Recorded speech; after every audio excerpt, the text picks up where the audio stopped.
Many, many years ago, before kids, rescue animals, a mortgage, and a husband, I was a travel writer in Europe. I did most of my trips alone.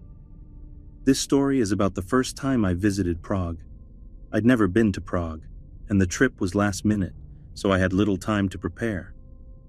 My travel partner had dumped me in another country, and I was determined to make the best out of the trip by visiting a place I'd never been. Upon arrival at the train station, I visited the accommodation office and asked for a hostel not far from the center. In my early 20s, winging it was part of the fun. These days, I'm far less adventurous. The hostel they sent me to was a sprawling, crumbling, slate-gray Art Deco building on a nondescript street about a 10-minute walk to Old Town. The inside was probably beautiful at one time, but by the time I checked in, it was full of shabby, mismatched furniture and cheap stained carpet. Most of the light fixtures were broken, leaving everything but the lobby dark and gloomy. It smelled of standing water and dust. I found my room, a double for $12 per night, and made note of the fact that I had a roommate. She wasn't there, but on her side of the room, there was a suitcase, dress neatly folded across the back of a plastic chair, a scattering of makeup containers on the beat-up desk, and a stack of German fashion magazines on the bed.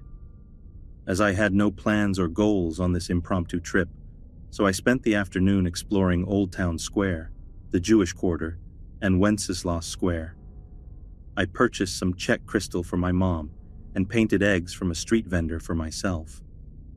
I also made reservations for a sunset dinner cruise for one. At around 6 p.m., I returned to my room to shower, change clothes, and unload my purchases. When I left my room about an hour later, there was no indication that my roommate had returned at any point during the day.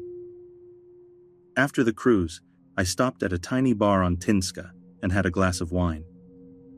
I'd heard horror stories about the dangers of Prague, but I felt no more trepidation than I did in any other large city. Sure, the cobblestone streets, fog rolling off the Vltava, backlit Gothic architecture, and winding alleys made me think of Jack the Ripper and Dracula, but in a good way. It was nearly midnight when I returned to my hostel, so I was surprised to find that my roommate still hadn't returned. That wasn't uncommon, though. Backpackers are a fickle lot. She could have gone on a short overnight trip and just left her stuff behind, hooked up with a guy, and was holed up at their place, or hanging out at another hostel. So I was surprised, but not concerned. I took another shower before bed, however, and was surprised to find that things in the room had changed up on my return. Her bed was neatly turned down. The magazines had moved to the nightstand, and the dress was gone. The strangest thing, though, was the addition of a pink, silky nightgown spread across the bed. My bed. Maybe she thought she still had the room to herself. I didn't see how. My shopping bags, clothes, and toiletries were in plain view. I gently moved the nightgown over to her bed and then settled in for the night as I wrote in my journal. I assumed she was in the shower or somewhere nearby, so I expected her return shortly. After about an hour, though, her side was still empty. I needed to use the restroom before I went to sleep, so I made one last trip down the hall. The building was unusually quiet. There weren't the regular sounds of chatty backpackers, the clinking of glasses, or music that would normally leak through the walls. There was nothing. It was hushed, like a church after the congregation has left. I found myself practically tiptoeing back. My room was near the end of the hall, and I couldn't shake the feeling that the corridor was darker than before. The few working lights were blinking as they struggled to stay lit, and it reminded me of a fun house. A tightness began to fill my stomach, and I subconsciously quickened my steps. There wasn't a soul behind me, yet I kept glancing back over my shoulder, convinced I'd see someone gaining momentum on me. The only sound was the soft thud of my flip-flops as they struck my soles. I was flooded with relief as I flung open my door, but it didn't last long. Everything was exactly as I left it, except for the silky nightgown, which was now back on my bed. Sleep came in fits and starts. I left the lamp on for a while, still convinced my roommate would be right back, but the shadows it cast made the room even spookier. It was too dark with the light off.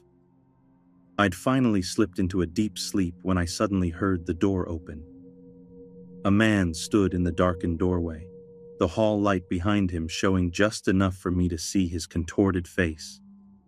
"I didn't mean to," he sobbed. "You have to help me." Too confused and disoriented to be scared, I sat up, scrubbed at my eyes, and reached for the lamp switch. But once the room was light, I saw that the door was closed. There was no man. I quickly bounded off the bed and went for the door.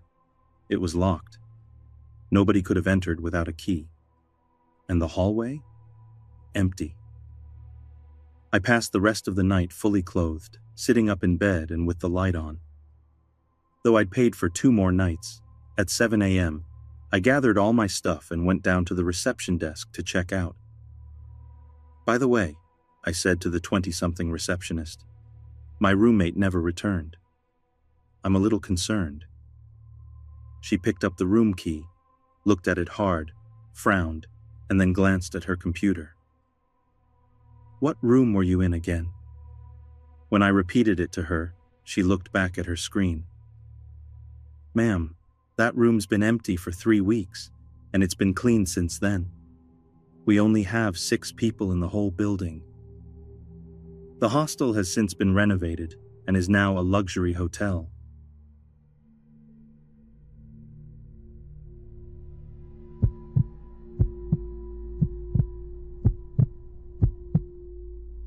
This story happened to me and my girlfriend.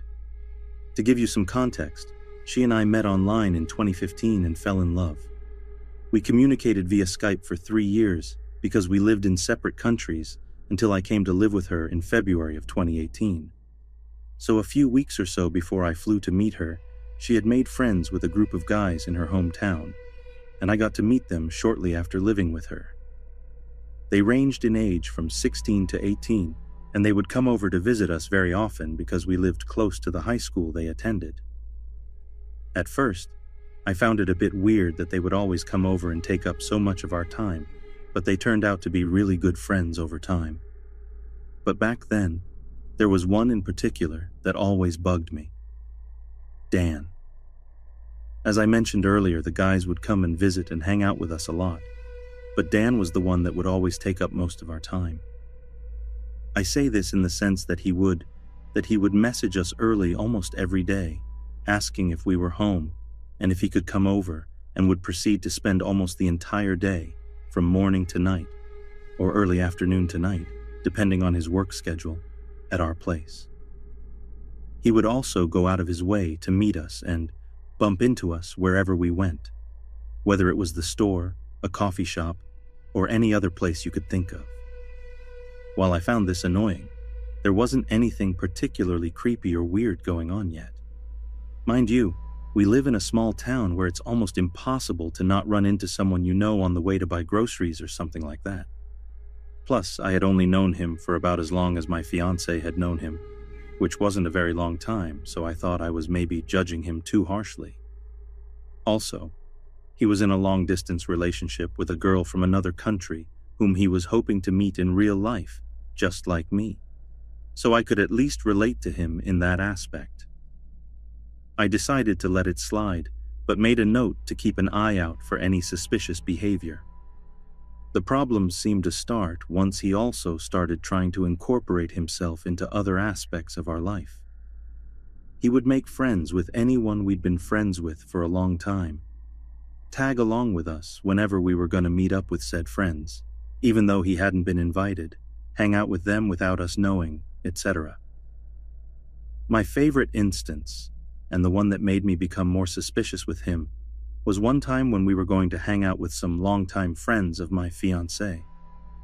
As the friend had finished her shift, and we were getting ready to get into her car to drive over to her place, Dan suddenly shows up and joins us to their place, uninvited. It was just so off-putting that he would just invite himself over without our friends or even our permission. Then, when we were done there and walking home, the three of us passed his house and assumed he'd go home. But, nope. He kept tagging along with us with the excuse that he needed to buy something at the store, which was bullshit, since all stores had been closed for over an hour and he knew it. So he kept walking with us, until at one point when we were almost home, we put our foot down and told him that we were tired and just wanted to go to sleep as soon as we got home, and told him to go home. It took us 10 minutes to convince him, during which he would react to our requests with awkward and creepy silences, until he finally headed home, annoyed. My fiancée, concerned that she'd offended him, asked if he wanted to hang out with us later in the week. What followed was various weeks of him coming over to our place, staying until late at night, and him slowly leaving more and more of his stuff at our place so he'd have an excuse to come over. I shit you not. He once brought over his PS3 with a bag of 30 or so games, which stayed there for 3 months. It got to the point where people thought he'd moved in with us. He also seemed to have problems with all our friends. Among other things, he would get into arguments with our friends, and told one friend who was goofing around at our place once that he'd kill him if he didn't shut up. He lied to us and made us believe that 2 good friends of ours wanted to report us to the police for drugging our friends. I mentioned earlier that some of them were 16 at the time. He allegedly hit one of our friends' girlfriend once, etc. It was like he wanted us all to himself and to isolate us from our friends. The last thing he did, which ended up being the key to us getting rid of him forever, was that he started dating my fiancé's cousin, MJ. He broke up with his long-distance GF under suspicious circumstances and started dating her. As a result, whenever MJ came to visit, Dan would come along as well. My fiancé wanted to hang out with MJ. There was Dan. Even when he was dating someone else, his obsession with us never ended. One day when we were in town, we met another friend of ours, and Dan insisted that we hang out with that guy all day when we'd already agreed to do something else. When we refused, he and MJ ditched us to be with him, and that was when we'd had enough. We got into a huge fight later that day in a park, with some of our friends as witnesses, and told him off, telling him we wanted nothing to do with him anymore and to pack up his shit and never show his face at our place again. This unfortunately resulted in my fiancé and MJ not talking to each other for a long time. We had to move a few times since then, the most recent being February of last year, and we never saw him and blocked him on all our social media and blocked him out of our lives. We know from friends that he tried a few times to ask around where we live, but our friends always have our backs and don't tell him. MJ and my fiancé recently made up after she dumped him, and now that the sour taste he left behind is for the most part gone, it goes without saying that we never want to see him again.